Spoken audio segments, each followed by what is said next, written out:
dan selamat sejahtera kepada Tuan Timbalan, Tuan Haji Zaidi, merangkap KPPD daerah Pontian, pemangku timbalan-timbalan,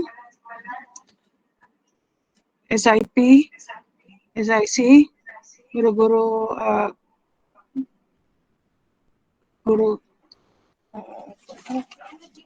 GPK 1, sekolah-sekolah, guru-guru, pegawai-pegawai PPD. Pada hari ini saya, Puan Sabariah dan Tuan Haji Hasmadi akan membentangkan SKPMG 2 4.2 guru sebagai pengawal. Okey, bismillahirrahmanirrahim. Next. Okey, tuan-tuan dan puan-puan, saya ulang lagi warna dalam SKPMG 2 iaitu merah subjek atau orang atau perkara, kemudian warna hijau mewakili pada kualiti, kemudian tindakan berwarna ungu dan hasil atau impak berwarna biru. Okey.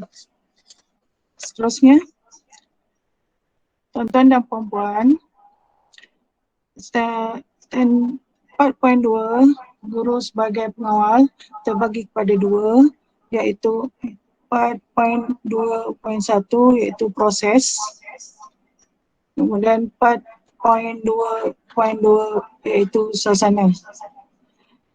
Mana proses, tahap tindakannya ialah 3, tahap kualitinya markahnya 3 dan wajarannya 10. Manakala suasana ialah tahap tindakannya 4, tahap kualitinya 3 dan tahap wajarannya 5. Okey, seterusnya.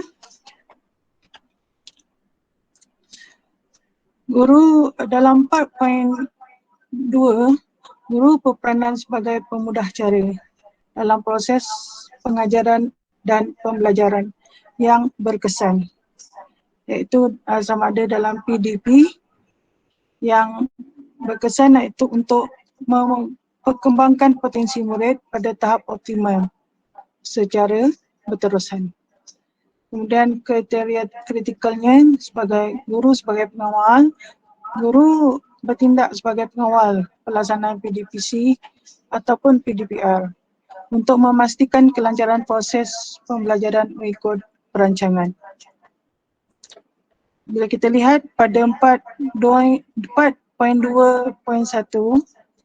guru mengawal proses pembelajaran secara profesional dan terancang, iaitu guru mengolah isi pembelajaran dan peruntukan masa serta memberi peluang pada penyertaan aktif murid dengan menepati objektif pembelajaran mengikut keupayaan murid dan secara berterusan dalam PDPC dan PDP atau PDPR. Kemudian 4.2.2, guru mengawal suasana pembelajaran secara profesional dan terancang. Iaitu tindakannya ialah mengawasi komunikasi dan perlakuan murid, menyusun atur kedudukan murid dan mewujudkan suasana pembelajaran yang menyeronokkan mengikut kesesuaian dan keperluan secara berhemah, menyeluruh dan berterusan. Selanjutnya,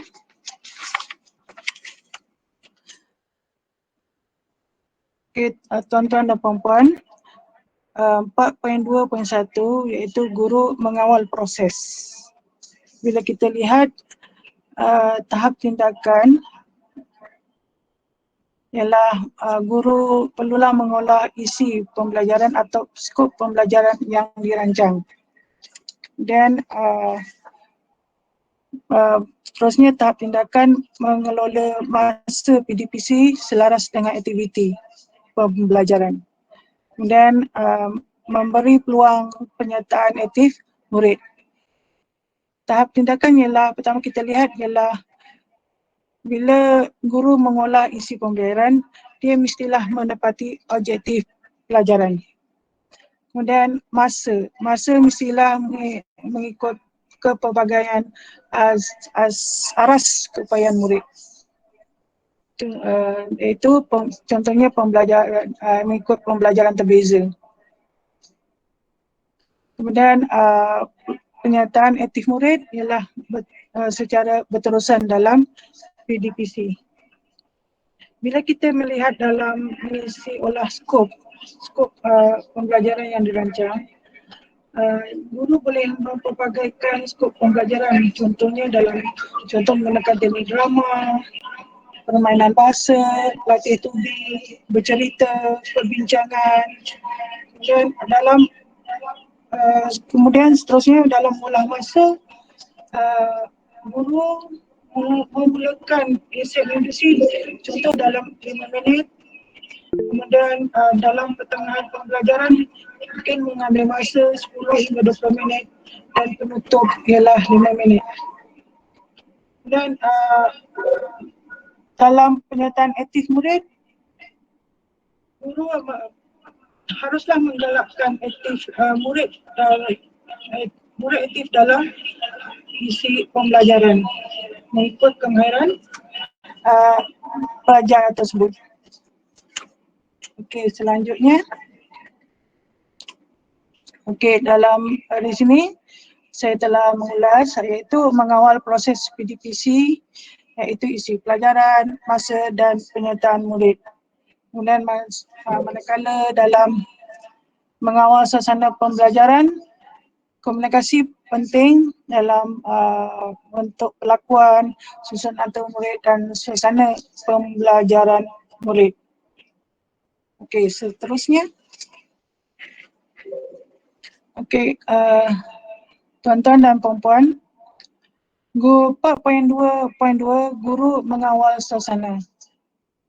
Di sini tahap tindakan ialah guru mengawal komunikasi murid dalam PDPC secara berhemah atau mengikut kesesuaian murid. Iaitu guru haruslah menyampaikan pengajaran dan pembelajaran cara berbudi bahasa, berhemah, sebab aras pemikiran murid ada berbeza. Kemudian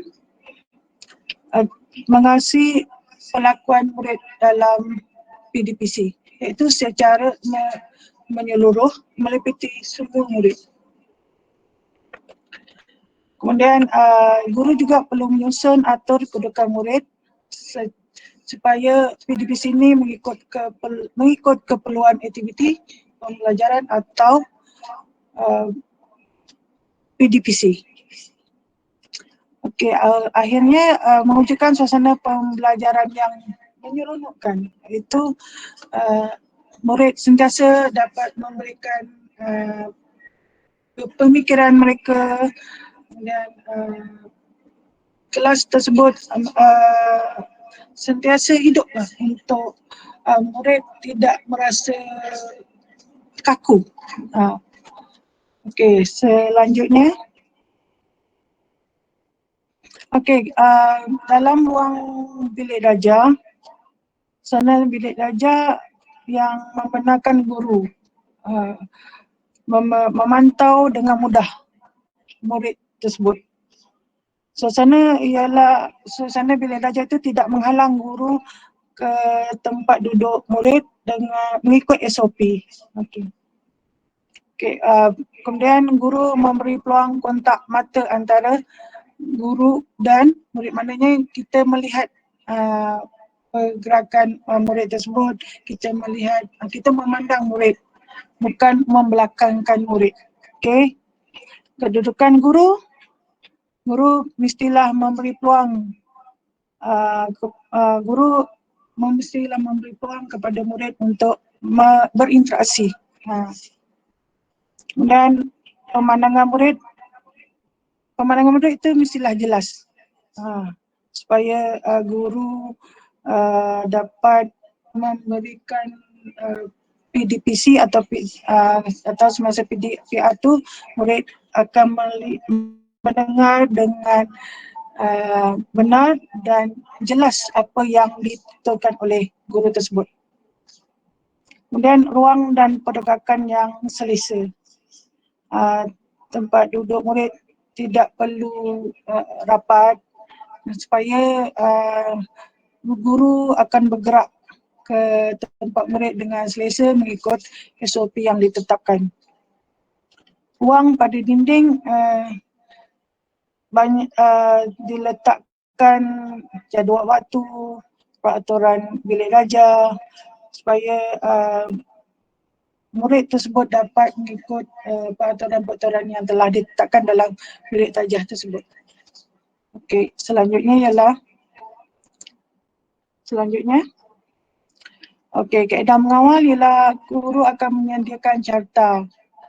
Okey, carta mungkin guru akan menarik murid tersebut. Caranya ialah dengan, kalau murid tu bising dalam kelas, mungkin guru akan memberikan carta yang mungkin gambar yang negatif ataupun letakkan carta murid tersebut akan memberikan kawasan yang ceria supaya murid itu dapat lihat supaya murid itu lebih ceria dan memberikan pendapat yang bernas. Okey. Dan traffic light juga digunakan untuk murid dapat mendisiplinkan diri dan memberikan pendapat sekiranya menaikkan warna merah sekiranya atau kuning bila dia murid tersebut ingin memberikan pendapat. Kemudian tentang talking chip pula ialah sekiranya murid ingin memberikan hujah ataupun pendapat mereka, mereka boleh meletakkan chip di tengah meja mereka. Okey, selanjutnya. Ini adalah kaedah cara mengawal iaitu talking chip dan traffic light, gambar emoji dan selanjutnya ini adalah pengurusan tingkah laku. Jika murid ingin tahap bising, dia akan warna merah. Kemudian murid boleh menggunakan berbagai cara untuk menarik perhatian guru untuk memberikan pendapat. Okey, selanjutnya. Inilah gambar pengurusan tingkah laku. Kemudian murid-murid boleh memberikan pendapat mereka mengikut saranan gunakan carta. Mereka menggunakan carta tersebut untuk memberikan pendapat atau menggunakan talking chip. Okey, itu saja daripada saya. Selanjutnya akan dilanjutkan oleh rakan saya iaitu Tuan Haji Hasmadi. Dipersilakan Tuan Haji.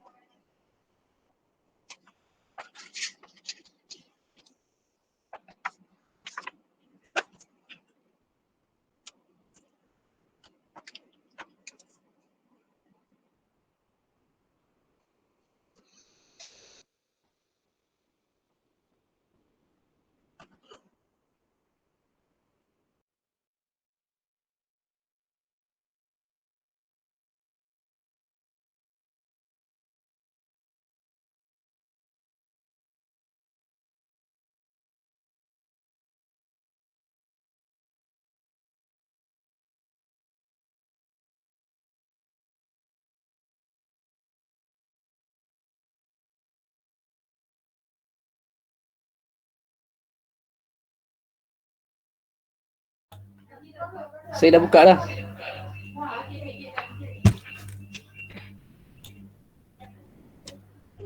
Assalamualaikum warahmatullahi wabarakatuh. Tuan-tuan yang dihormati. Waalaikumsalam.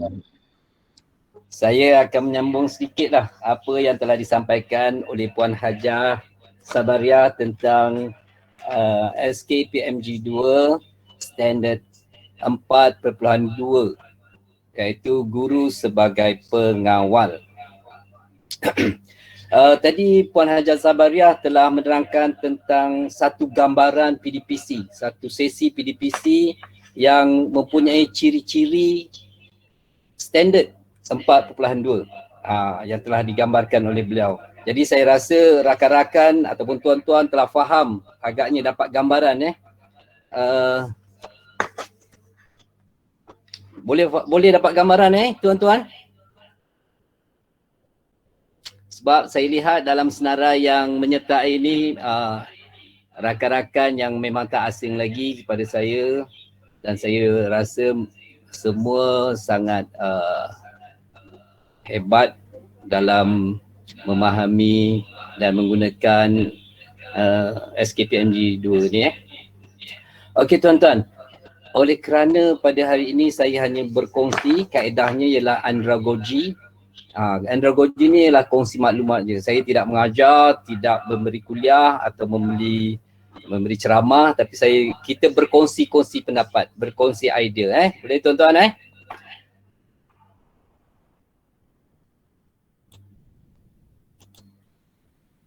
Baik, ini adalah yang telah diterangkan oleh Puan Hajah Sabariah tadi, iaitu guru sebagai pengawal. Saya tidak ingin mengulas lebih lanjut. Cuma ruang yang telah diberikan pada saya ni selama lebih kurang 1 jam untuk kami berdua. Jadi oleh kerana kami hari ini membentangkan tentang guru sebagai pengawal, dan salah satu aspek itu adalah masa, saya kena ikut masa lah. Kena ikut masa yang telah diperuntukkan kepada saya. Okey tuan-tuan, kalau kita lihat guru sebagai pengawal, semasa SKPMG 2 dulu dilancarkan, memang agak susah untuk saya memahami apakah pengawal yang dimaksudkan itu. Sebab itu kalau kita lihat di sini, premis ini, guru sebagai pengawal, frasa ini kata kuncinya adalah kawal tuan-tuan. Kawal. Pengawal. Pengawal ni merupakan kata nama terbitan untuk kata akar kawal. Maksudnya seseorang yang membuat kerja mengawal. Tetapi apakah yang perlu kita kawal itu? Cikgu pun nak jadi pengawal ke? Adakah dia pengawal macam pengawal-pengawal yang biasa kita jumpa? Jawapannya lebih kurang sama lah tu tuan-tuan. Sebab ada benda, ada perkara yang perlu kita kawal. Kita kawal.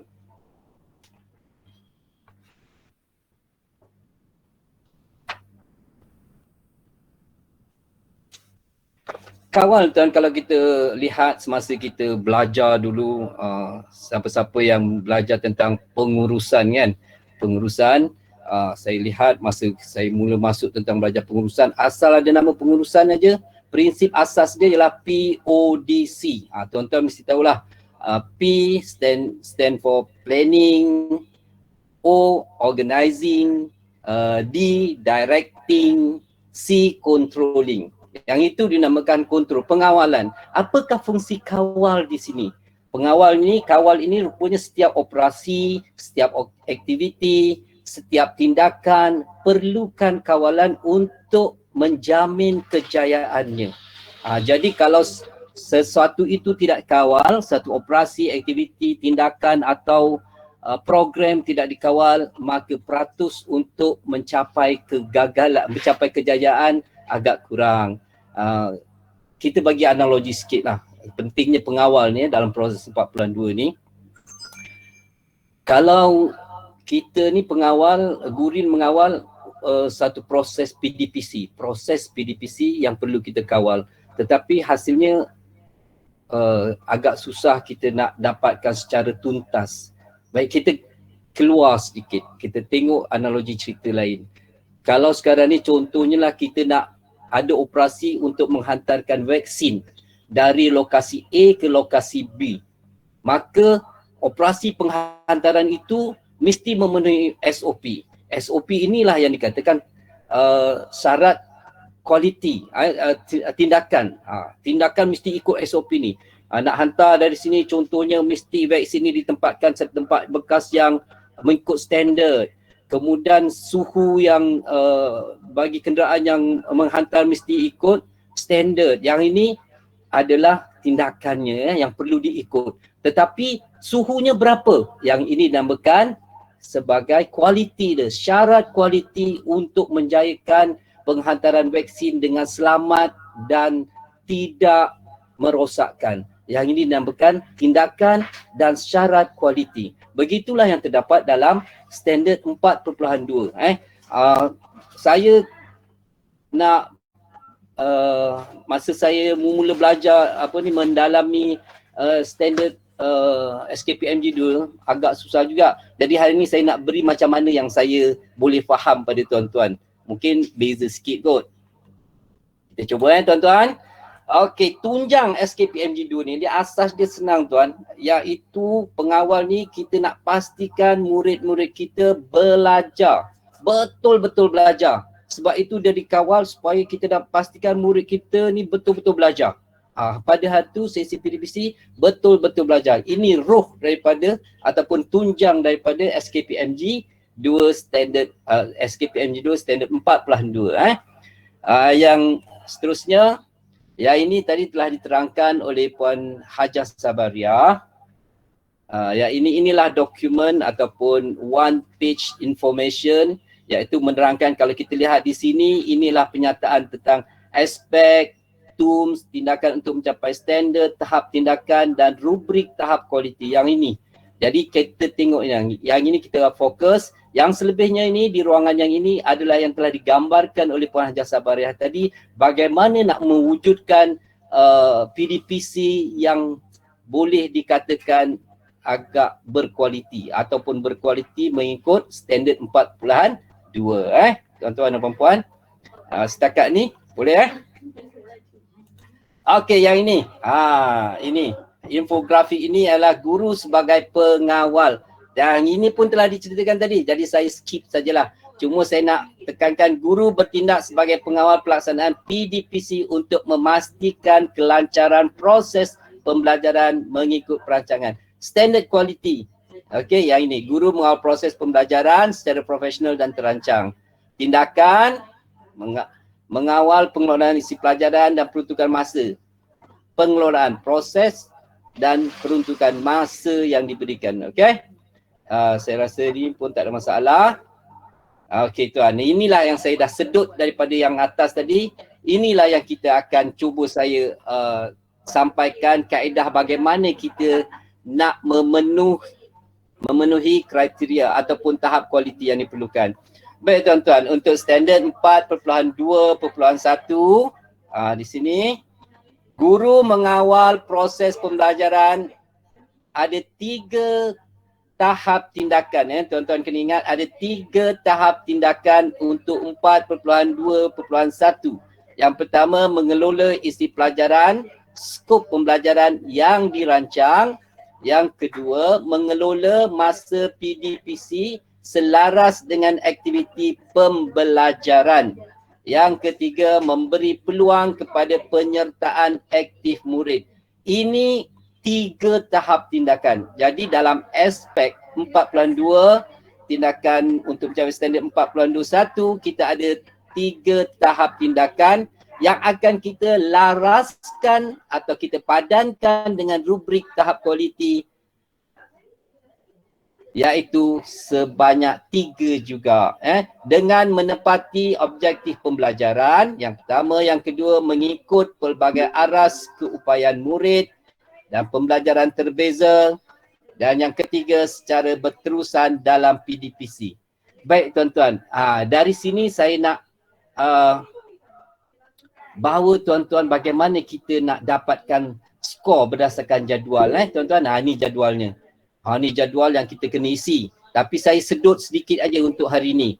Kalau nak cerita panjang-panjang, yang lepas pada standard 4.1 pun telah diterangkan bagaimana kita nak mendapatkan skor tu kan. Jadi saya ambil yang sini saja. Yang ini saja saya sedut. Yang ini tindakan yang saya katakan tadi ada 3.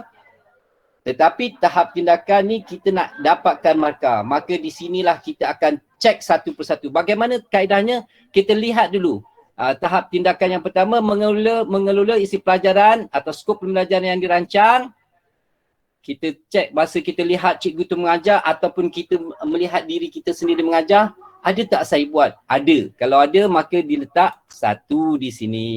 Ada di sini Tetapi untuk yang letak sini, menetapkan tahap quality score ini, bagaimanakah caranya? Yang itu akan saya kongsikan sama-sama tuan-tuan pun dah tahu ni.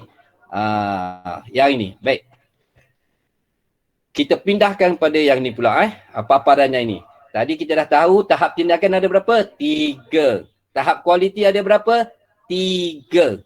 Bagaimana kita nak mengoperasikannya? Kita padankan dia. Kita lihat tahap tindakan yang pertama, mengelola isi pelajaran atau skop pembelajaran yang dirancang. Untuk menentukan kualiti yang tadi tu tuan, yang saya cakap tadi tu, macam mana nak isi, maka kita kena laraskan dia dengan tahap kualiti. Tengok. Mengelola isi pelajaran skop pembelajaran yang dirancang mestilah dengan menepati objektif pelajaran. Okey, ada tak? Cikgu ni dah laksanakan tadi kan? Kita dah tengok dia dah ada buat. Ada satu tindakan dia dah buat. Memang dia mengeluarkan isi pelajaran atau skop pembelajaran yang dirancang.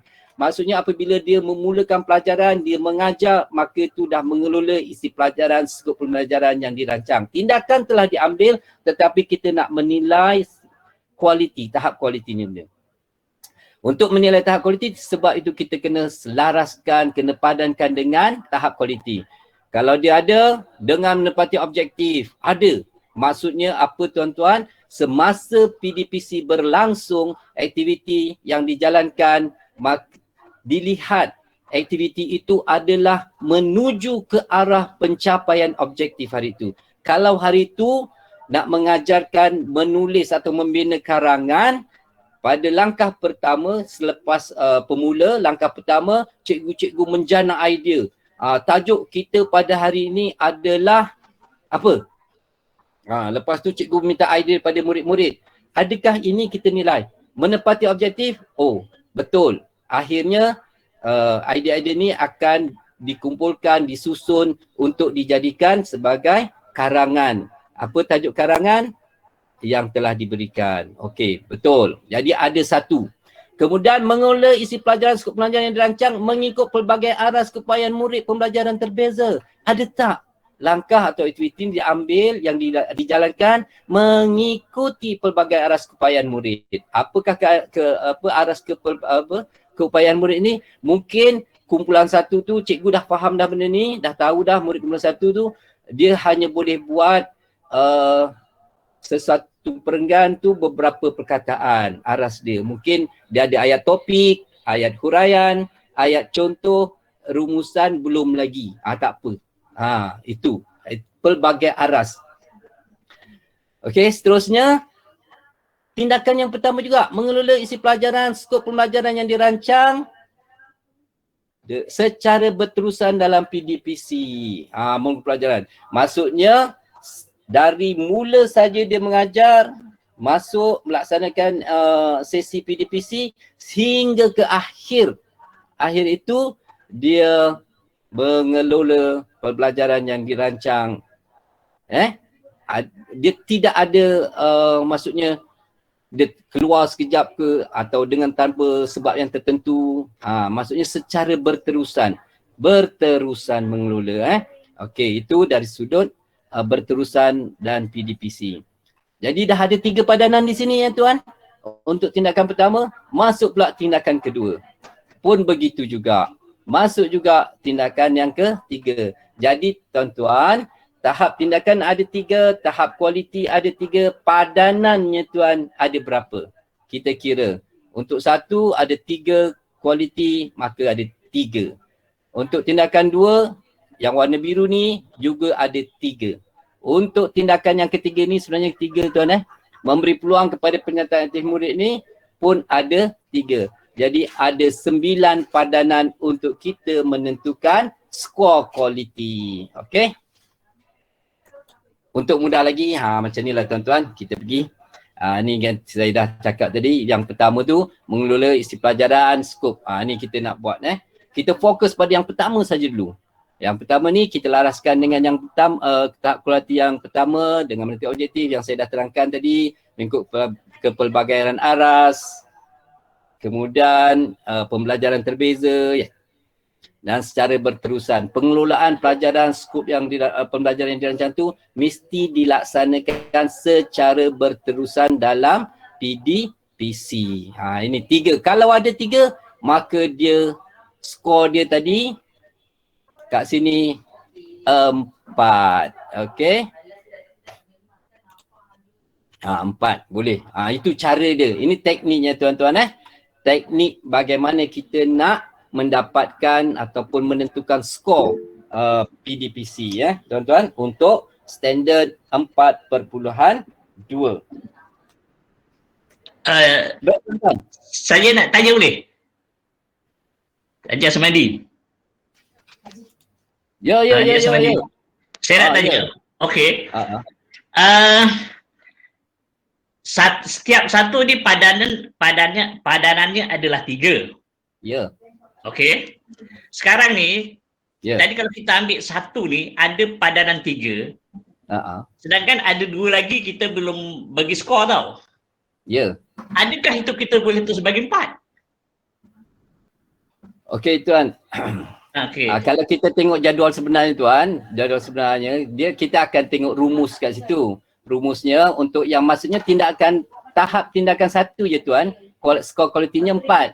Sebab dia tahap tindakan 1 tu telah menepati tahap kualiti 1, 2, 3. Syarat untuk dapat 4 dia mesti ada 3 ni ada 3. Maksudnya bersesuaian atau menepati 3 tahap kualiti ni.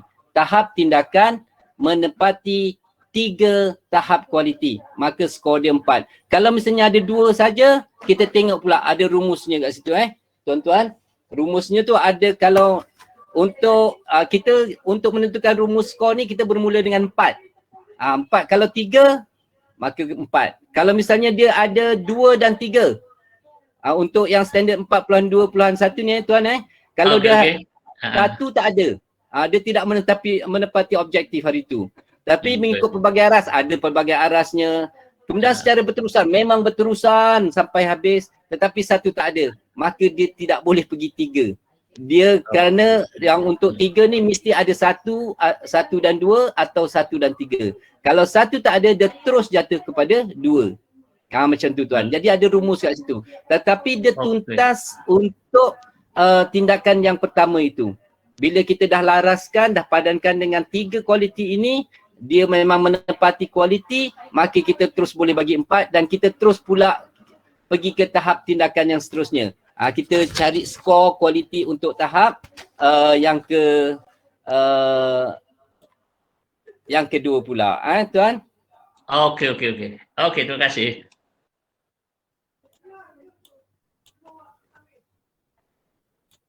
Kita tengok yang kedua pula. Bila yang kedua ni, tengok tuan lihat, tadi tindakan yang pertama, ini tindakan yang kedua. Mengelola masa, kita fokus yang kedua pula. Itu cara dia, teknik saya lah. Sebab saya nak faham dulu macam tu. Saya tengok yang kedua. Ini yang kedua. Mengelola masa PDPC selaras dengan aktiviti pembelajaran. Baik, kita ada 1 jam ataupun 80 minit. Terpulanglah 1 jam. Kita ada 1 jam. Maka setiap kita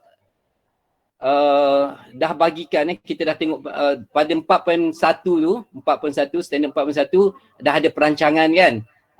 Guru sebagai perancang dia dah merancang RPH. Maka 4.2 ni kita dah tengok dah. Maksudnya kita dah lalui fasa 4.1. Kita dah tengok rancangan guru mengajar pada hari itu, kita dah boleh agak dah. Ataupun kalau semasa kita buat latihan mengajar dulu, kita dah ditetapkan pemula atau set induksi berapa minit, langkah 1 berapa minit. Jadi di situ menjadi panduan asas kepada kita untuk kita menilai peruntukan masa itu sesuai atau tidak dengan aktiviti yang dijalankan. Bagaimana cikgu mengawal pengelolaan masa tu mengawal masa semasa melaksanakan PDPC. Okey, contoh kita tengok tu mengelola masa PDPC selaras dengan aktiviti pembelajaran. Apakah operasi kita selepas ini? Teruskan dengan memandangkan yang satu, kita selaraskan yang satu, dua dan tiga. Baik, kita lihat dengan yang satu. Dengan menepati objektif pembelajaran, maka masa yang diperuntukkan itu adakah menepati objektif pembelajaran? Sebab kalau kita nak mencapai objektif pembelajaran, kita dah tengok.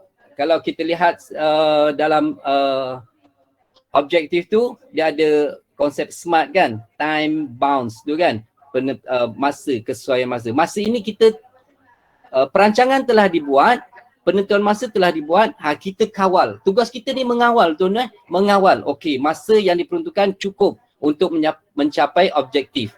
Aktiviti-aktiviti yang dilaksanakan selari dengan peruntukan masa. Maka yang ini dia menepati objektif pembelajaran, peruntukan masa itu. Kemudian syarat kualiti yang kedua adalah mengikuti pelbagai aras keupayaan murid. Masa yang diberikan juga mestilah mengikuti pelbagai aras keupayaan murid. Contohnya lah, katakanlah kita ada beberapa kumpulan mengikut aras keupayaan murid. Murid A, dia memang murid yang pandai, kumpulan satu, dia pandai. Bila cikgu ajar kata jana idea untuk kita buat karangan, 5 minit dia dah dapat 15 isi-isi penting. Tetapi murid B 5 minit baru dapat 7. Murid kumpulan C pula 5 minit diberikan untuk jana idea, untuk kumpulkan idea, 5 minit yang diberi, 1 baru dapat 1. Maka kita boleh selaraskan masa ini. Baik, untuk yang kumpulan C kita bagi masa lebih untuk sini. Macam tu.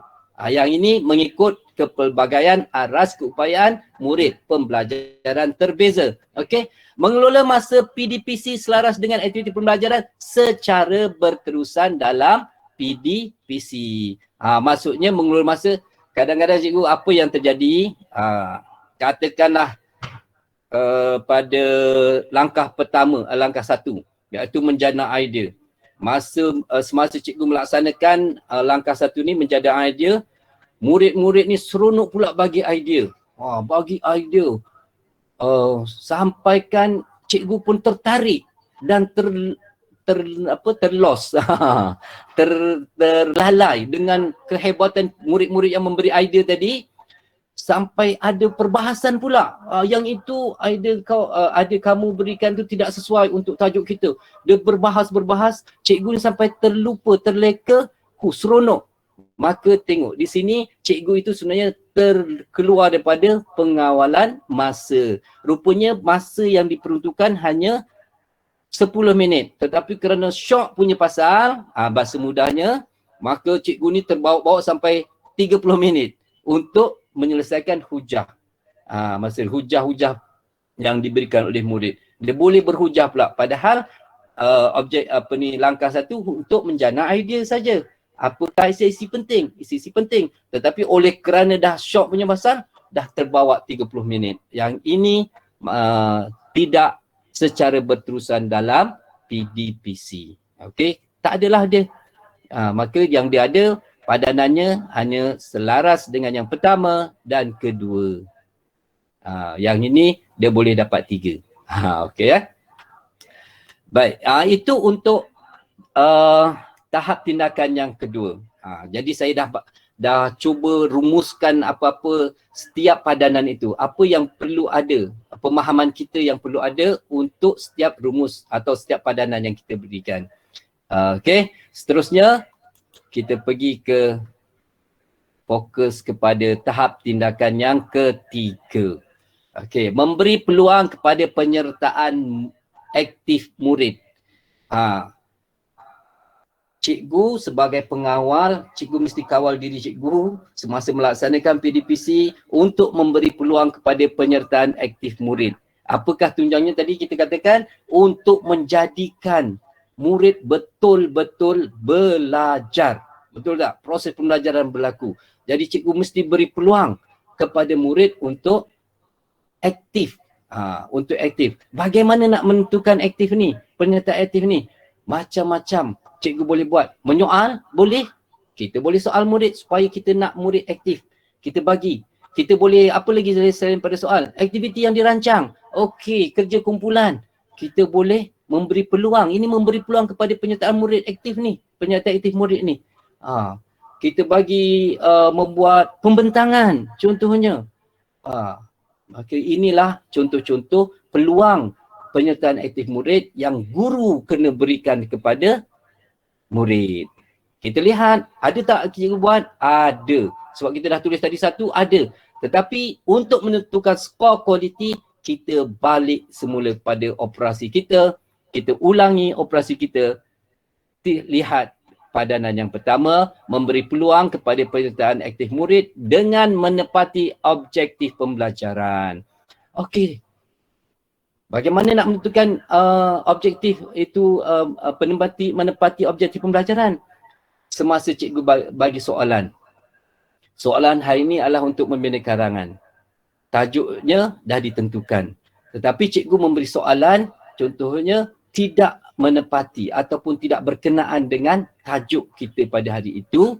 Dan murid juga respon soalan cikgu tidak menepati objektif kita. Kita tidak, maksudnya tidak menepati objektif. Soalan cikgu mesti terancang. Begitu juga dengan kerja kumpulan. Kerja kumpulan yang diberikan mesti juga menepati objektif pembelajaran. Okey. Dan aktiviti itu bukanlah kita lihat terus mencapai objektif, ke arah. Setiap langkah tu ke arah mencapai objektif, bukan mencapai objektif. Dilihat peluang kepada penyertaan murid ni menempati objektif. Menempati objektif ya. Seterusnya kita lihat padanan kedua, memberi peluang kepada penyertaan aktif murid mengikut pelbagai aras keupayaan murid pembelajaran terbeza. Ini pun sama. Bila cikgu memberi soalan kepada murid yang aras tinggi, yang tahap penguasaannya tinggi, bagilah soalan yang kebat, yang mencabar, yang memerlukan pemikiran kreatif dan sebagainya. Tetapi kalau soalan itu ditujukan kepada murid yang cikgu dah tahu tahap pencapaiannya agak rendah, kita sesuaikan. Apakah tujuannya? Kita sesuaikan soalan yang diberikan selari dengan tahap penguasaan pencapaian murid supaya satu memberi keyakinan murid. Kalau cikgu bagi soalan tinggi sangat, murid tak ada jawab, murid pun akan rasa down, rasa hilang semangat. Okey? Itu contohnya. Mengikut pelbagai aras. Okey. Seterusnya, padanan yang ketiga, memberi peluang kepada penyertaan aktif murid secara berterusan dalam PDPC. Jadi cikgu beri peluang seterusnya kepada murid ni, beri peluang kepada murid ni secara berterusan. Jangan buat langkah pertama cikgu bagi peluang, tiba-tiba masuk langkah kedua cikgu buat tak tahu je. Murid tu nak angkat tangan pun buat tak tahu je. Yang ini tidak konsisten, tidak berterusan. Maka hilanglah dia syarat kualiti yang ketiga. Dia hanya ada 2 sahaja. Okey.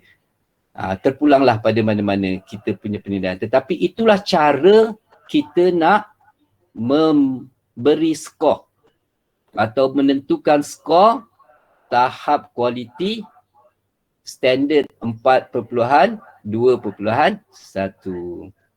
Okey tuan-tuan, kita teruskan.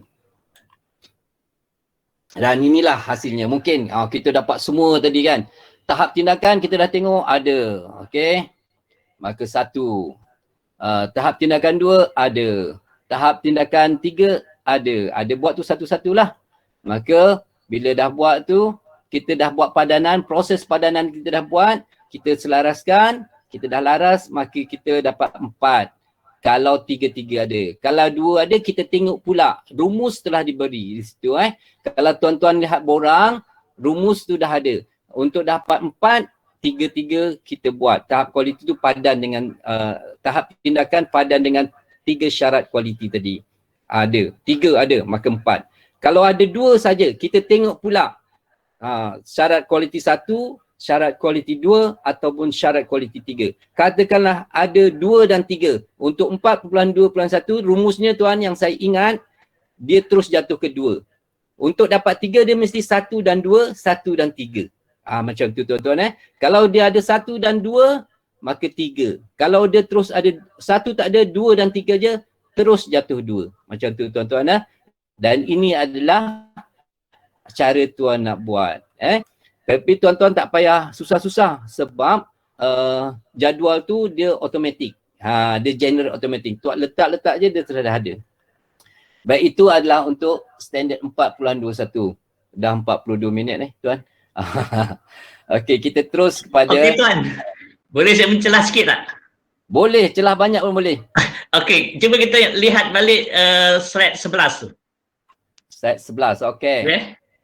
Okey, saya nak beri pandangan sikit Okey tuan. Okey, nombor 3 tu memberi peluang kepada penyertaan aktif murid. Ya. Okey, yang ini ni pada pandangan saya perlu dibaca dengan standard yang murid sebagai pembelajaran aktif. Iaitu aspek 4.6.1. 4.6.1. Di sini ni ada 7 tahap tindakan murid sebagai pembelajar aktif. Jadi kena dirujuk sekali lah. Sebab ada kaitan. Okey, itu pandangan saya. Terima kasih. Boleh masuk Okey, terima kasih tuan atas pandangan. Ya, kita rujuk 4.6 untuk murid pembelajaran aktif. Okey, Tuan Haji Asmadi, boleh saya jawab soalan kenyataan daripada Tuan Haji Arba'in. Okey, kalau kita tengok 4.6 ialah peranan murid. Dan bila kita lihat daripada 4.1 sampai 4.5, ia adalah peranan guru. Jadi di sini memberi peluang kepada penyertaan aktif murid ialah guru. Peranan guru sama ada macam mana cara dia merangsang supaya muridnya aktif di dalam PDPC. Sebab apa, ini adalah kita merujuk kepada peranan guru. Keyword di atas ialah guru.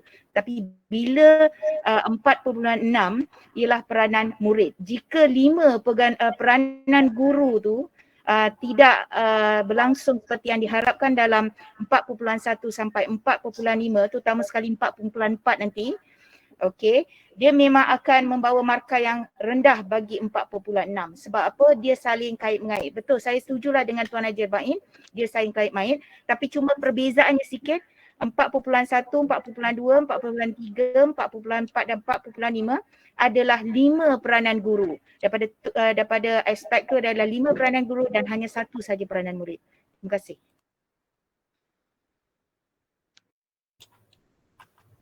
Okey, kalau tu. Okey, Tuan Haji Arba'in ada lagi? Atau siapa-siapa lagi? Kalangan rakan-rakan. Saya tak ada. Okeylah, itu tadi penjelasan dari Puan Cik Benazia. Okey. Okey, maksudnya 4.1 sampai 4.5 adalah peranan guru. Sebab itu tadi saya jelaskan bagaimana peranan guru sebagai pengawal. Apa yang dia kawal, memberi peluang kepada murid. Yang ini dia kawal, pengawalan ini adalah untuk menentukan murid belajar. Kita kena ingat lagi, apa tujuannya? Murid belajar. Murid belajar. Jadi kita nak murid kita aktif itu, kita contoh kita cari tadi, berpelbagai aras. Yang ini kita kawal supaya murid tu beraktif lah, macam saya kata. Kalau dia sebenarnya merujuk pada 4.6. Untuk murid ni aktif, maka soalan yang diberi kepada murid yang pencapaian penguasaannya agak rendah sesuai. Jadi dia akan seronok, aktif dan lebih aktif pada masa akan datang. Wallahu alam. Kita teruskan kepada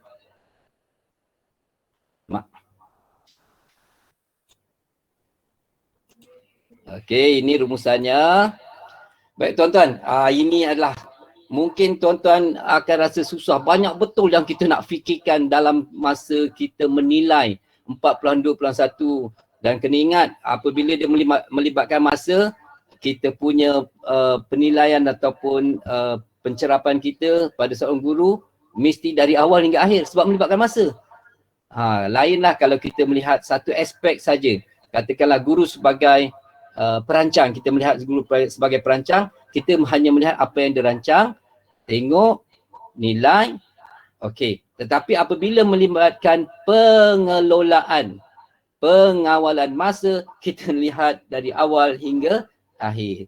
Jadi untuk memudahkan tu, saya rumuskan macam ni lah tuan. Kalau boleh lah kita boleh rumuskan. Dalam setiap sesi PDPC, ni setiap sesi PDPC, ni tuan setiap PDPC, mesti ada pemula, langkah 1, langkah 2, langkah 3, langkah 4, langkah 5 mengikut kesesuaian masa. Langkah itu mengikut kesesuaian masa dan kesesuaian standard kandungan ataupun standard pembelajaran yang kita nak sampaikan pada hari itu. Mungkin saya bagi 3 sini aja. Jangan tuan-tuan kata ni Haji Asmadi bagi 3, kita kena buat 3 saja. Tak, dia bergantung kepada apa yang akan kita sampaikan pada sesi PDPC hari itu. Jadi kita ada pemula, langkah 1, langkah 2, langkah 3, langkah 4. Ini storyboard kita, kena ingat ni. Ini dalam minda kita dah ada ni. Bila kita nak mencerap, okey, mesti ada pemula, langkah 1, langkah 2, langkah 3 dan plenary ataupun penutup. Cuma apa yang terkandung dalam pemula, yang itu kita nak selarikan, selaraskan, sesuaikan dengan semua yang kita dah sebutkan tadi. Guru sebagai pengawal, pengelola proses pembelajaran dan semua dan masa di sini semua ada. Yang ini sebenarnya pada saya tak perlu jelaskan lebih lanjut kerana Puan Haji Sabariah dah berikan. Begitu juga dengan langkah 1, 2, 3 ni. Di sini ada PAK 21.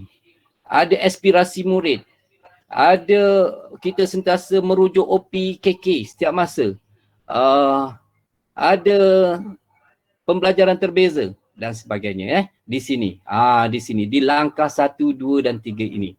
Okey, seterusnya plenary, apa yang ada pada plenary ni selalunya proses mengetahui penguasaan, tahap penguasaan murid, penutup sosial dan sebagainya lah. Yang itu tak perlulah saya ceritakan di sini. Dan yang paling penting di sini adalah refleksi yang terkandung dalam perintah C bab C. Bilangan SPI bilangan 3 99 tu. Refleksi ada. Okey, yang ini saya rumuskan secara secara mudah lah. Okey. Baik tuan-tuan dan puan, seterusnya kita pergi 4.22. Yang ini macam biasalah, tadi Puan Haji Sabariah dah terangkan 4.2 suasana. Saya ikut proses biasa je yang macam penerangan yang pertama tadi.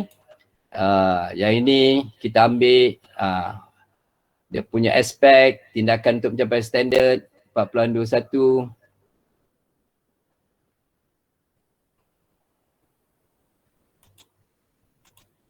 Kemudian yang ini adalah penerangan-penerangan tentang pelaksanaan standard 4.22 itu tuan-tuan.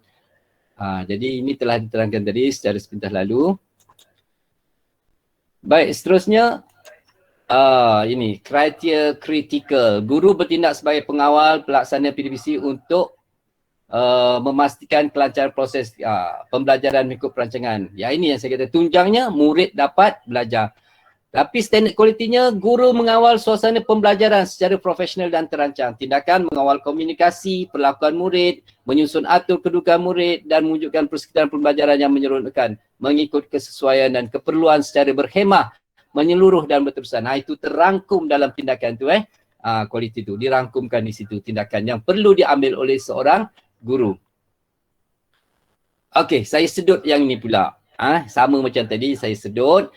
Okey cikgu, dalam aspek 4.2.2, 4.2.2, guru mengawal suasana pembelajaran secara profesional dan terancang. Okey. Tahap tindakan ada 4 cikgu ada 4 tahap tindakan, iaitu yang pertama mengawasi komunikasi murid dalam PDPC, mengawasi perlakuan murid, menyusun atur kedudukan murid, mewujudkan suasana pembelajaran yang menyeronokkan. Tahap kualitinya ada 3. Okey, tahap kualiti ada 3. Satu, ini syarat kualiti ni ya. Untuk dapat skor 4, mesti ada 3-3. Yang pertama, secara berhemah mengikut kesesuaian.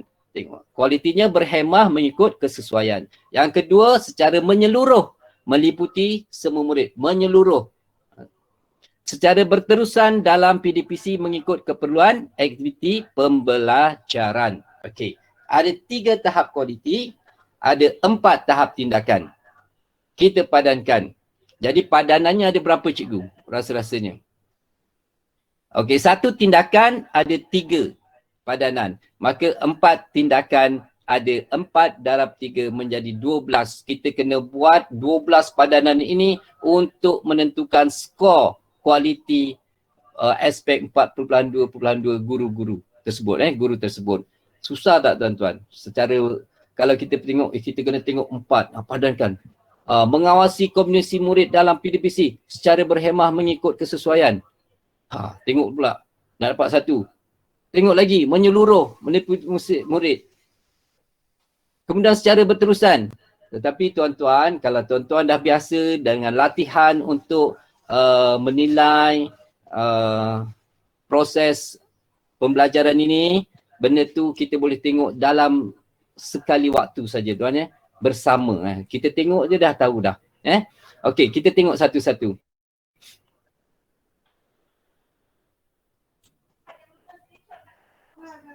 Alamak. Hilang pula.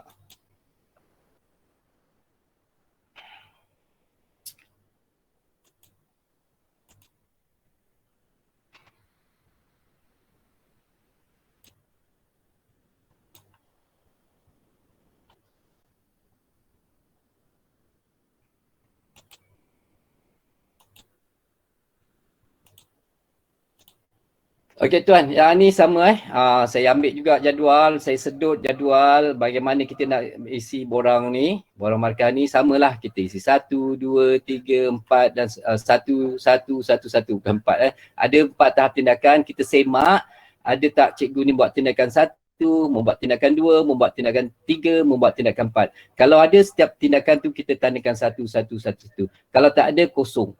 Tak ada kosong. Bila kosong tiadalah kualitinya Okey, bila 1, maka kita akan lihat tahap kualitinya sama prosesnya. Kita ulangi operasi yang telah kita lakukan tadi. Kita tengok, kita fokus pada tindakan yang pertama dulu dan kita laraskan, padankan dengan tahap kualiti ada 3. Mengawasi komunikasi murid dalam PDPC secara berhemah mengikut kesesuaian. Ni cikgu sebagai pengawal untuk menentukan, ingat tadi tunjangannya apa? Nak pastikan murid belajar. Bila murid boleh belajar, betul-betul belajar. Betul-betul belajar, maka perlukan pengawalan komunikasi murid supaya kelas yang melaksanakan PDPC itu tidak haru biru, mengganggu pelaksanaan pembelajaran murid. Jadi bagaimana cikgu mengawasi? Syarat kualiti dia yang pertama berhemah mengikut kesesuaian. Biasa semasa PDPC dilaksanakan memang ada kadang-kadang gangguan semasa kerja kumpulan, tiba-tiba murid tidak puas hati dengan kawan dia dalam kumpulan, maka dia pun bertinggi suara. Sudahlah engkau, kata dia, asyik engkau aja, mentang-mentang kau anak cikgu sekolah ini. Itu pernah saya dengar. Kemudian cikgu tu pun bagaimana dia menangani masalah itu? Dia pun pergi ke situ, dia bagi nasihat, pujuk murid tu dan rasionalkan kawan-kawan dalam kumpulan tu. Akhirnya murid dalam kumpulan tu dapat melaksanakan kerja tugasan yang diberi dalam kumpulan secara kooperatif dengan baik. Maka kalau itu berlaku, maka cikgu itu memang telah menguasai kemahiran mengawal komunikasi murid. Okey, seterusnya mengawasi komunikasi murid dalam PDPC secara menyeluruh meliputi semua murid. Yang ini pun biasa berlaku sebab kadang-kadang kita cikgu ni manusia biasa. Itu yang kadang-kadang bila berlaku hingar-bingar, Puan Hajar Sabariah tadi kata angkat. Dia angkat tangan menggunakan isyarat tangan. Jadi murid semua angkat tangan untuk tujuan mengawal. Tapi matlamat utamanya adalah untuk menjadikan PDPC ataupun murid belajar betul-betul. Mengawal suasana supaya murid dapat belajar. Apa pun yang cikgu buat dengan tujuan untuk memberikan murid, menjadikan murid senyap untuk belajar. Bila belajar, menepati murid betul-betul belajar pada hari itu. Jadi secara menyeluruh meliputi semua murid. Kadang-kadang cikgu apa yang berlaku, tuan-tuan, apa yang berlaku, kita lihat cikgu ni kerana dia melakukan proses masa kita saya bagi tadi tu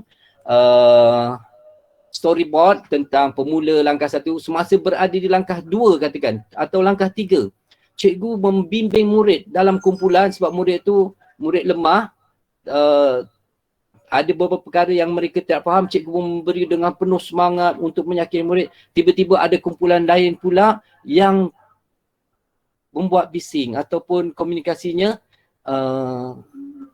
tak betul, tidak patut, tidak sesuai. Cikgu pula kerana tengah terlupa, maka ini tidak menyeluruh. Kemudian secara berterusan, mengawasi komisi murid dalam PDPC secara berterusan. Yang ini cikgu telah faham, maksudnya dari mula sehingga akhir cikgu kena menjadi seorang yang mampu mengawal murid, komunikasi murid secara berterusan dari awal hingga akhir.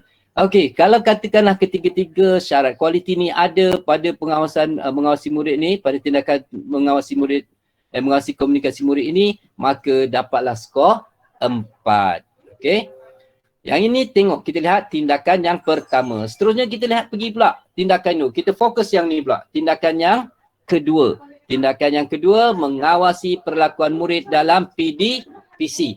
Mengawasi ini perlakuan murid. Tadi komunikasi murid. Komunikasi ini adalah secara verbal ataupun secara body language, gesture. Kadang-kadang dia murid ni tadilah saya yang komunikasi ni, kadang-kadang murid tu buat muka macam muka mengejek. Itu komunikasi lah tu. Perlakuan tapi komunikasi juga. Yang ini perlakuan yang murid dalam PDPC. Contohnya tiba-tiba dia berdiri tak tentu tujuan, tak ada sebab dia berdiri ataupun dia bergerak, pergerakan yang tidak dirancang atau tidak ada arahan, dia buat kerja melukis walaupun masa itu bukan kerja melukis. Ini adalah perlakuan, siri-siri ataupun contoh-contoh perlakuan murid dalam PDPC yang tidak sepatutnya. Tetapi apa yang perlu cikgu lakukan? Mengawasi. Inilah sebagai pengawal, cikgu kena mengawasi perlakuan murid dalam PDPC secara berhemah. Untuk membetulkan keadaan, cikgu perlu laksanakan dengan berhemah mengikut kesesuaian. Bukanlah kalau berhemah tu mesti cakap perlahan. Ali, duduk Ali. Kadang-kadang perlu juga, Ali, duduk. Mungkin. Itu. Ikut kesesuaian. Ikut kebijaksanaan cikgu. Seterusnya, mengawasi perlakuan murid dalam PDPC secara menyeluruh meliputi semua murid.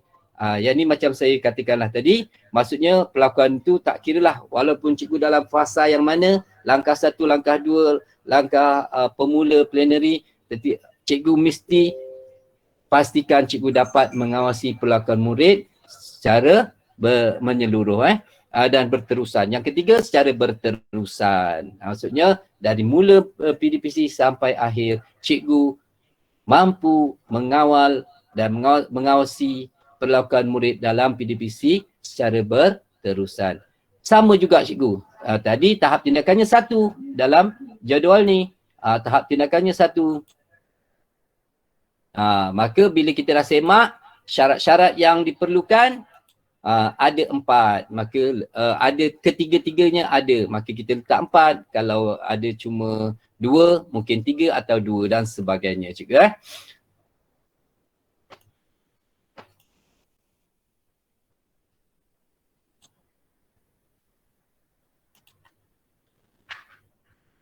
Baik, seterusnya cikgu, kita pergi ke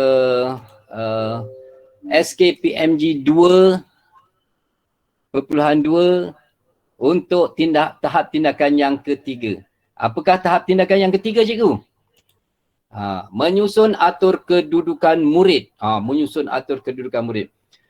Yang ini cikgu adalah satu tindakan cikgu yang bukan semasa PDPC sahaja. Maksudnya cikgu boleh laksanakan di luar waktu PDPC. Menyusun atur kedudukan murid ini. Cikgu dah faham anak muridnya sebab bukan kali pertama mengajar. Dah berbulan mengajar ataupun dah faham dari tahun lepas lagi, dah tahu kedudukan murid yang sesuai. Maka penyusunan itu mestilah mengikut syarat kualiti yang tertentu. Menyusun atur kedudukan murid mengikut yang pertama, syarat kualitinya ialah secara berkhemah mengikut kesesuaian. Yang ini secara berkhemah juga. Kadang-kadang ada murid yang dia ada masalah dengan kawan dia yang lain. Bagaimana cikgu bertindak mengawalnya sebagai pengawal untuk memberikan nasihat atau menyelesaikan masalah antara dua murid ini, itu bergantung kepada kebijaksanaan murid. Yang itulah kita nilai. Berhemah mengikut kesesuaian. Kalau memang dua orang murid ini sentiasa bermasalah, ibaratnya dalam satu kumpulan tu ada dua orang yang pandai, dua-dua berebut untuk membuat pembentangan setiap waktu. Asyik engkau aja, aku pula. Asyik aku aja, aku pula. Ada kata. Contohnya. Jadi maksudnya ini tidak sesuai. Maka perlukan pengawalan daripada guru untuk menyelesaikan masalah ini mengikut kesesuaian. Tetapi syarat yang kedua yang pada di situ, yang tertera di situ ialah berhemah. Cikgu tak boleh marah-marah ataupun nanti akan menyebabkan seorang murid yang tadi itu kecil hati. Mungkin dengan berhemah itu, itulah yang dinamakan sebagai syarat kualiti yang pertama. Kemudian menyusun atur kedudukan murid secara menyeluruh meliputi semua murid. Yang ini pun sama. Masa menentukan kedudukan, mesti semua mengambil kira semua keadaan, ya, semua murid, semua keadaan dan semua murid. Jangan murid-murid tertentu saja. Yang ini mentang-mentanglah anak dia, abang dia, maka dia bagi keistimewaan. Tak boleh begitu. Okey, kemudian menyusun atur kedudukan murid secara berterusan dalam PDPC mengikut keperluan aktiviti pembelajaran. Ini maksudnya kalau misalnya tadi kita ambil contoh menulis karangan kan, karangan. Maka mungkin hari itu cikgu berpendapat murid-murid yang pencapaian penguasaannya rendah perlu ada seorang mentor. Maka dia ambil seorang dari perkumpulan yang pencapaian pembelajarannya tinggi, tahap penguasaannya tinggi, diletakkan di yang pertama. Dan yang itu mengikut secara berterusan, ya, menyusun kedudukan murid tu dah berhemah, bersesuaian, hari itu cikgu berterusan, ada perubahan. Maksudnya penilaian itu ada dilakukan secara berterusan mengikut aktiviti yang sesuai lah tadi. Ikut perancangan, ya. Okey, ini yang ketiga.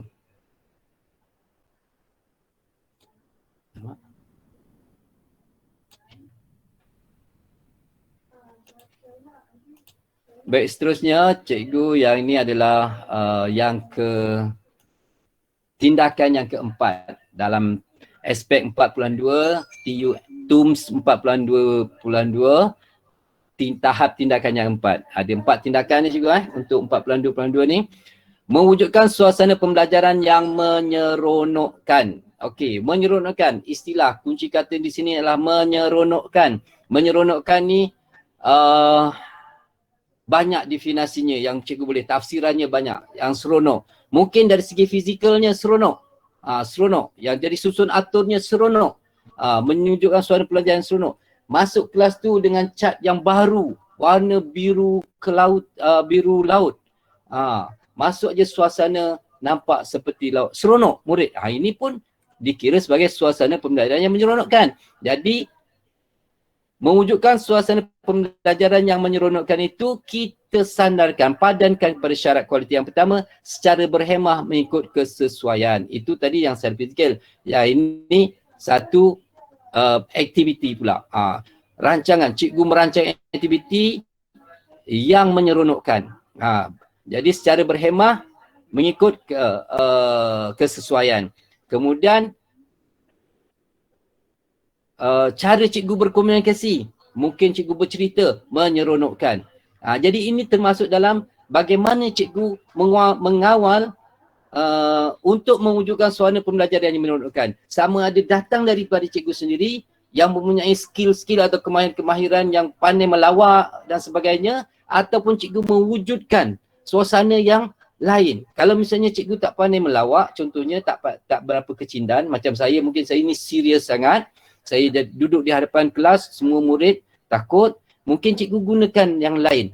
Berhemah mengikut suasana tu mungkin banyak caranya cikgu. Mungkin cikgu boleh tayangkan video yang lucu-lucu sikit, itu dalam rangka untuk menarik perhatian murid supaya santai sikit. Okey. Seterusnya, secara menyeluruh meliputi semua murid. Okey, cikgu yang ini cikgu faham.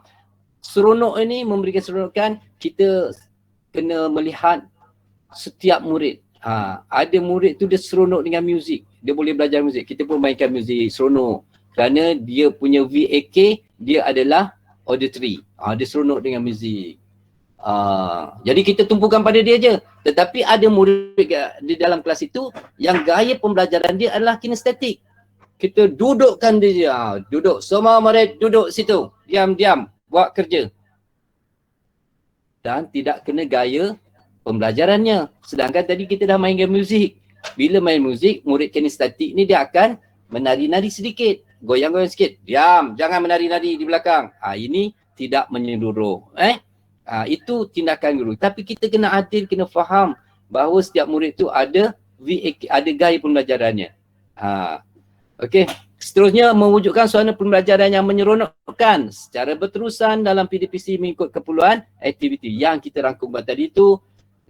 Sama ada gaya pembelajarannya, kesesuaiannya tadi itu berterusan dari mula sampai akhir. Jangan memula kita bagikan suasana keseronokan ni, suasana yang seronok pada langkah pertama, kedua, tapi langkah seterusnya tidak menyeronokkan. Jadi kita kena berterusan penyampaiannya juga. Jadi bagaimana kita nak menentukan skor? Tindakan yang pertama, kita laraskan, padankan dengan syarat kualiti pertama, kedua dan ketiga. Kalau ada tiga-tiga ini pada tindakan yang keempat ini, maka skor untuk yang keempat ini adalah 4. Tapi kalau misalnya yang pertama secara berhemah mengikut kesesuaian, tak ada. Dia tegur dengan ganas, keras. Kemudian yang ini tak ada. Kita pada pandangan saya tak boleh mendatang kesan yang sangat sadis kepada murid tersebut. Yang ini terbatal. Jadi yang syarat kualiti yang kedua dan ketiga ada. Yang pertama yang tak ada. Maka kita tengok rumus untuk menentukan skor di situ. Pada jadual memang ada, saya tak tunjukkan di sini. Cikgu boleh semak pada rumus jadual tu. Syarat untuk dapat skor 3 mesti 1, 2 atau 1, 3. Jadi kalau 1 tak ada, dia terus jatuh kepada skor 2. Skor 2, 2 dan 3. Dia mesti ada 2. Okey. Itu cara untuk menentukan skor kualiti. Okey. Inilah jadualnya. Ini tadi kalau ada je kita letak 1. Ada tindakan 1, ada. Yang inilah perlukan proses yang saya katakan tadi. Kita lihat tindakan, kita padankan dengan syarat kualiti yang 3 itu. Okey, bila dah dapat skor kita letak sini. Kalau ada 3, kita letak 4. Kalau cuma ada 2, tak ada tahap kualiti 1 tak ada, terus 2. Macam tu tuan-tuan. Yang ini boleh generate sendiri. Dalam aplikasi itu dia akan generate sendiri tuan-tuan. Okey, saya rasa saya dah sampai ke tahap tindakan yang terakhir dan bagaimana tuan-tuan boleh menentukan skor untuk 42.2.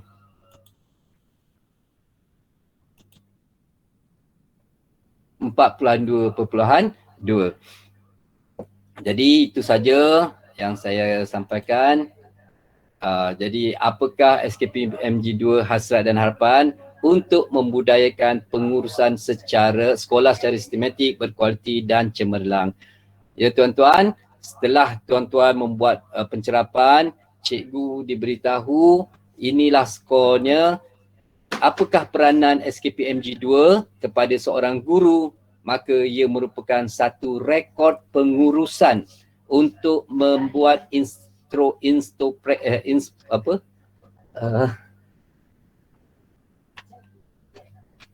introspeksi untuk muhasabah, untuk kita menilai di manakah ada aspek-aspek yang belum, tahap tindakan yang belum 4 mencapai 4, kita kena perbaiki, cari jalan untuk memperbaiki. Tetapi kalau semua dah 4, dah 100%, cikgu ni mengajar memang dah 100% dah. Panggil GPK 1 nilai 100%. Panggil GPK HEM nilai 100%. Panggil guru besar nilai 100%. Panggil SIC 100%. Panggil SIP pun 100%. Tetapi tiba-tiba bila keluar keputusan peperiksaan awam, murid-murid tidak mencapai pada tahap yang ditentukan yang sepatutnya, maka kita kena juga muhasabah, lihat balik ada di mana-manakah yang tidak kena dalam PDPC tersebut. Yang itu adalah yang saya dapati daripada Nazir semasa memberi ceramahnya. Jadi akhir kata, semoga apa yang saya sampaikan itu memberi sedikit sebanyak penambahan kepada kita semua. Kalau ada apa-apa yang tuan-tuan rasa nak tanya, bolehlah kemukakan, sebab bersama-sama saya ada ramai lagi orang-orang yang boleh menjawab. Sekian, wabillahi taufiq wal hidayah. Wassalamualaikum warahmatullahi wabarakatuh. Saya buka 5 minit.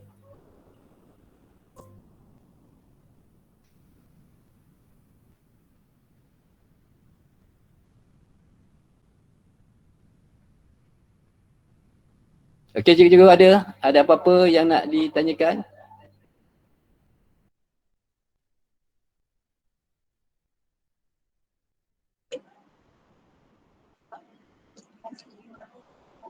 Ada yang ingin menambah atau memberi pendapat?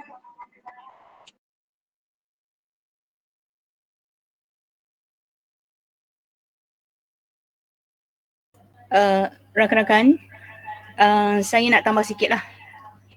Okey, kalau rakan-rakan tengok, wajaran untuk 4.2.1 adalah 10. Untuk 4.2.2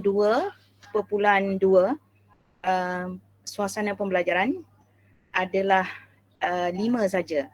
So total bagi 4.2 adalah 15 wajarannya. Jadi kalau kita tengok wajaran yang pertama tu bagi tahap kualiti dengan menepati objektif pembelajaran. Tahap kualiti yang pertama ni kita quote unquote ialah tahap kualiti yang wajib untuk yang wajib guru capai untuk mencapai markah 4. Jika nombor 1 ni objektif pembelajaran dia tak betul, secara automatik dia tidak akan boleh mencapai 4 markah bagi tahap kualiti. Secara automatik dia akan terus turun kepada markah 2, bukan 3. Jadi dekat sini seperti yang saya telah buat pada 4.1.1, objektif pembelajaran adalah nadi bagi PDPC pada hari tersebut. Sebab ia adalah satu kemahiran, kefahaman dan juga pengetahuan yang murid perlu capai pada setiap satu sesi PDPC. Jadi dekat sini, kalau cikgu-cikgu mencerap guru-guru di bawah cikgu, pastikan mereka menulis objektif pembelajaran yang bertepatan dengan kemahiran, pengetahuan dan juga kefahaman yang perlu ada pada subjek tersebut. Okey, kalau sekadar dia menulis, mengisi tempat kosong, membuat peta pokok, itu bukanlah bukanlah kemahiran yang perlu ada bagi setiap subjek. Dia akan jatuh di bawah aktiviti. Jadi kalau rakan-rakan ingin mencerap guru-guru, pastikan objektif pembelajaran ditulis dengan tepat dan ia mengikut pelbagai aras keupayaan murid ataupun pembelajaran terbeza. Sebenarnya pelbagai aras keupayaan murid ni dia dalam elemen pembelajaran terbeza sebab pembezaan pembelajaran PDPC boleh dibezakan mengikut kesediaan, minat dan juga profil pembelajaran. Aras pembelajaran ataupun aras keupayaan murid ni dia terkandung di bawah profil pembelajaran. So ia adalah satu elemen dalam pembelajaran terbeza. Dan kita tak berkata pelbagai aras keupayaan murid ini adalah totally pembelajaran terbeza. Ia adalah satu elemen kecil di dalam pembelajaran terbeza di bawah profil pembelajaran. Jadi kalau katalah guru tersebut dia membuat aktiviti menggunakan minat murid. Contohnya aktiviti murid dibagikan mengikut warna kegemaran. Itu secara automatik itu adalah pembelajaran terbeza. Sebab PDPC dibezakan mengikut minat murid. Okey, bila kita kata aras keupayaan murid ni bukan totally aras kognitif saja.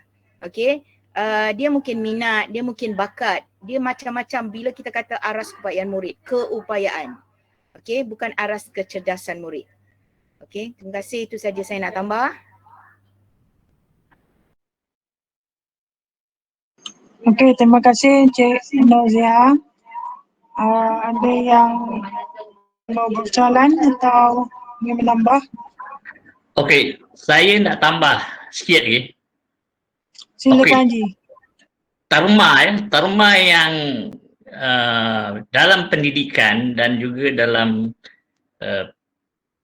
pengajaran dan pembelajaran ini, yang berkaitan dengan murid selalu ialah terma yang berkaitan dengan keperluan dan potensi murid. Memenuhi keperluan dan potensi murid.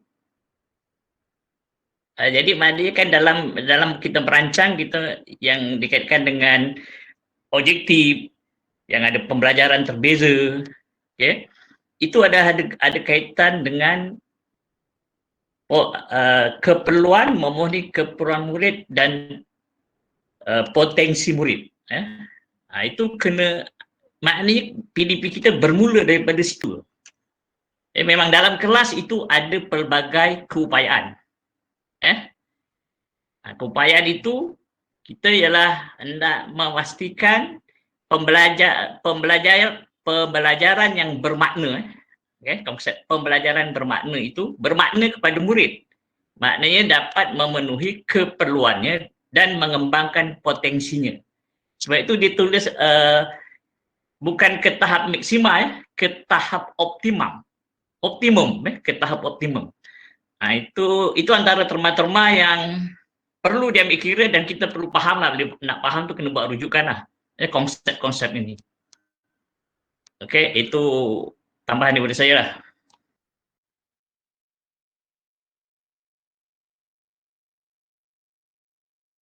Okey, saya serah kembali. Okey, betul Tuan Haji, terima kasih.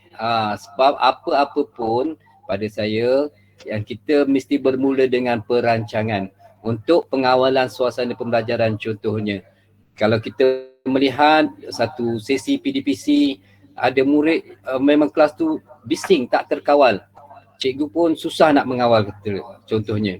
Tetapi kalau cikgu itu boleh merancang dengan baik aktiviti-aktiviti yang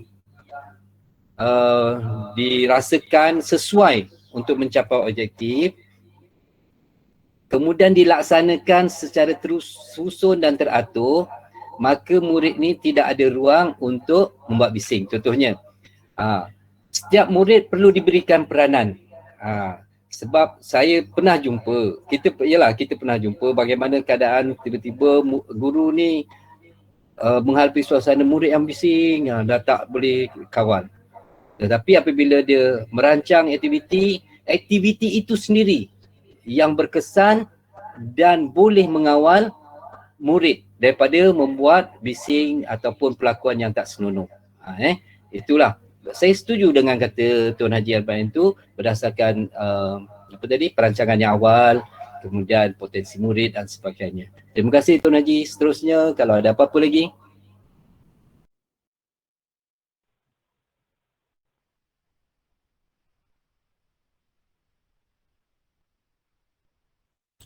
Rakan-rakan GPK satu sekolah, ramai wajah-wajah ni yang saya kenal ni. Apa khabar cikgu? Baik. Saya nak tanya sikit untuk sikit panduan dah. Sekiranya kita menjalankan pencerapan secara online untuk 4.2 ni, ada panduan tak untuk guru-guru? Pencerapan secara PDPR. Terima kasih.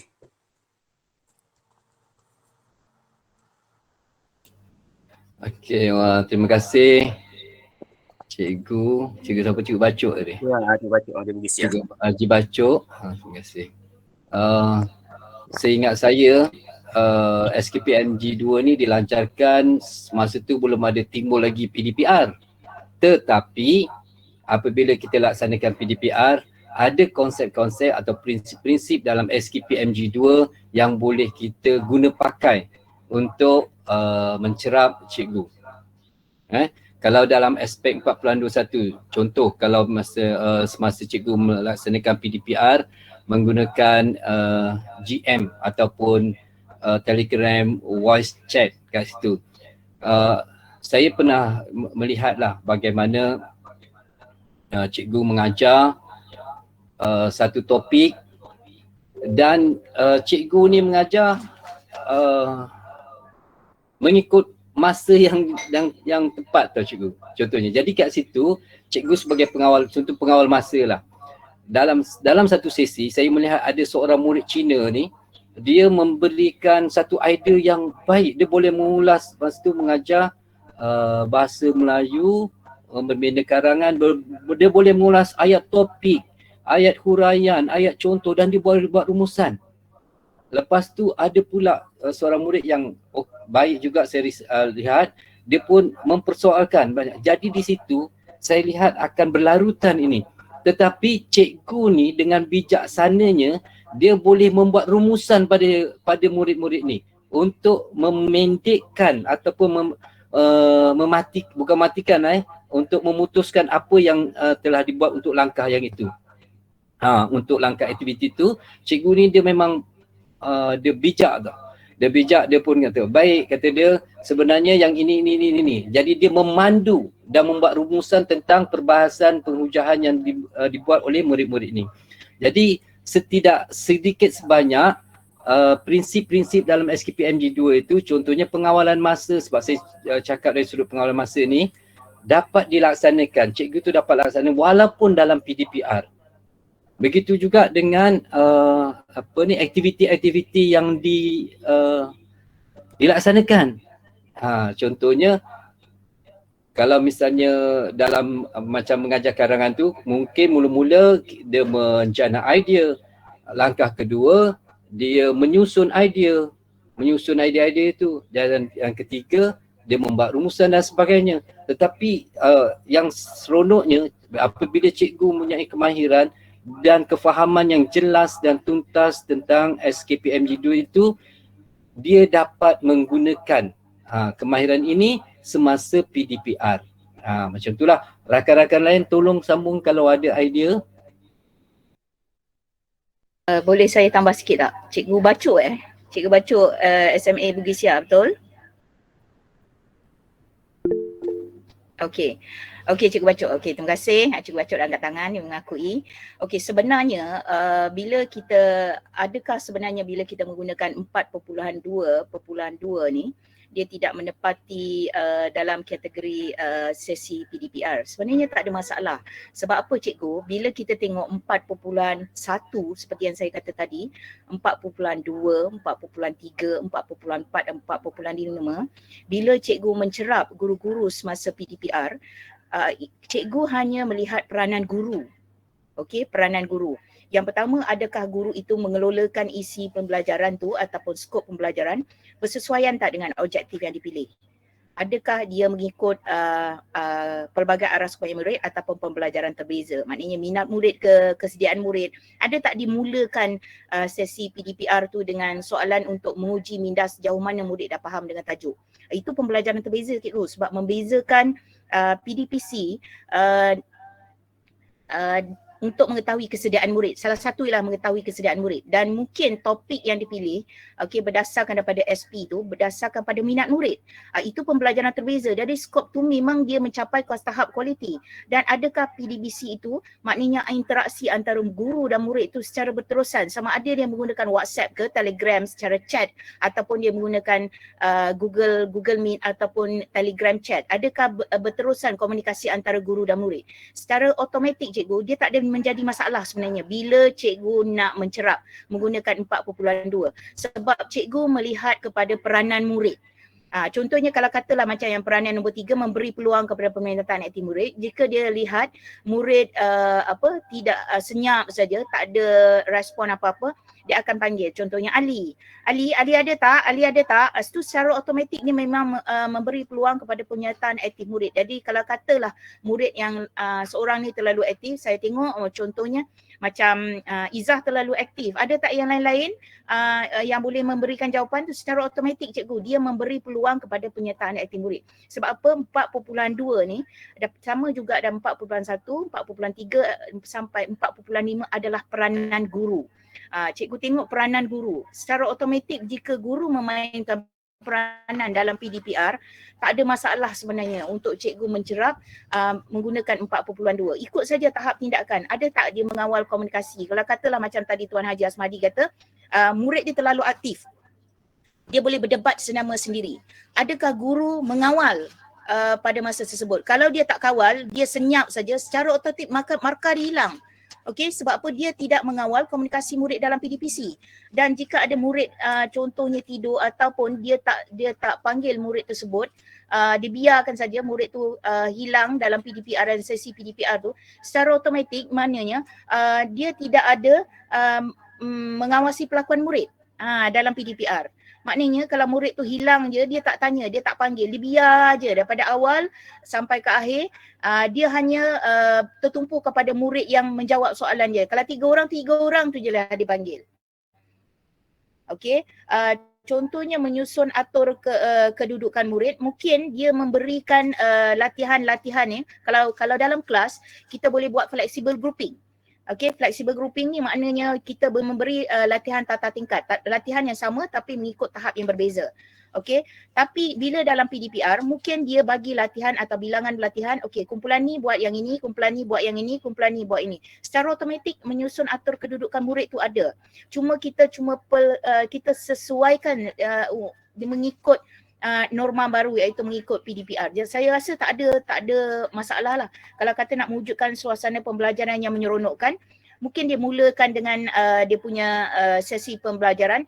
Awak dah makan apa hari ni? Awak makan nasi lemak. Awak rasa nasi lemak tu mengandung kalori yang banyak ke tidak? So it means that something yang memang related pada students punya tu. Dan ataupun dia menggunakan macam tadi didik hibur, lagu-lagu atau dia sendiri ada unsur-unsur kecintaan pada guru tersebut. So dekat sini bila kita kata menyeronokkan, suasana yang menyeronokkan, most probably itu datang daripada guru tu sendiri ataupun dia cuba menyeronokkan dia punya sesi PDPR tu, macam mana cara dia nak membuat murid tertarik dengan PDPR-nya. Saya rasa memang tak ada masalah cikgu jika cikgu nak mencerap terutama sekali 4.1 hingga 4.5 sebab kita melihat kepada peranan guru. Okey, peranan guru. Jika guru tidak aktif, markah dia untuk 4.1, 4.2 terutamanya dia dalam bilik darjah sebab 4.1 dia tertumpu daripada RPH-nya. Okey, 4.2 sampai 4.5 dia boleh hilang markah lah kalau dia tidak memainkan peranan-peranan apa yang ada dalam tahap tindakan bagi 4.2 sehingga 4.5. Okey, boleh faham tak rasanya penjelasan saya Cikgu Baco?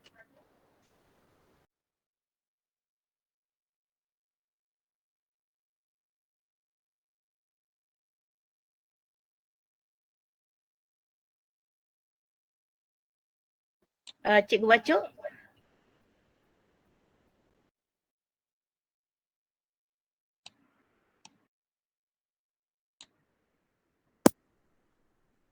kasih. Cikgu baca on mic tapi dia punya suara tak sampai pada kami. Okey, terima kasih Puan, faham. Okey, terima kasih. Sama.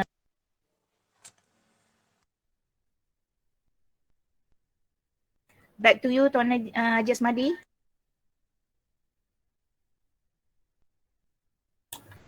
Terima kasih Cik Nuzaha atas penjelasan lanjut tentang SKPM Judul Kumpulan 2 tadi. Untuk rakan-rakan yang lain, untuk cikgu-cikgu, kalau ada apa lagi, saya rasa kita telah sampai ke 3:45. Kalau tak ada apa-apa, saya mohon maaf atas apa yang saya sampaikan sekiranya tidak menepati cita rasa dan harapan tuan-tuan. Walau bagaimanapun, saya harap dan berdoa semoga kita sama-sama apa? Ada kuis-kuis.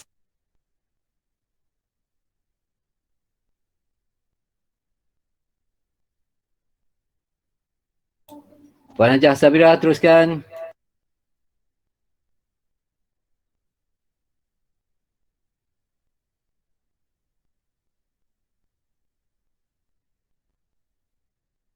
Kuis akan diadakan sebentar lagi jawab dia dalam chat.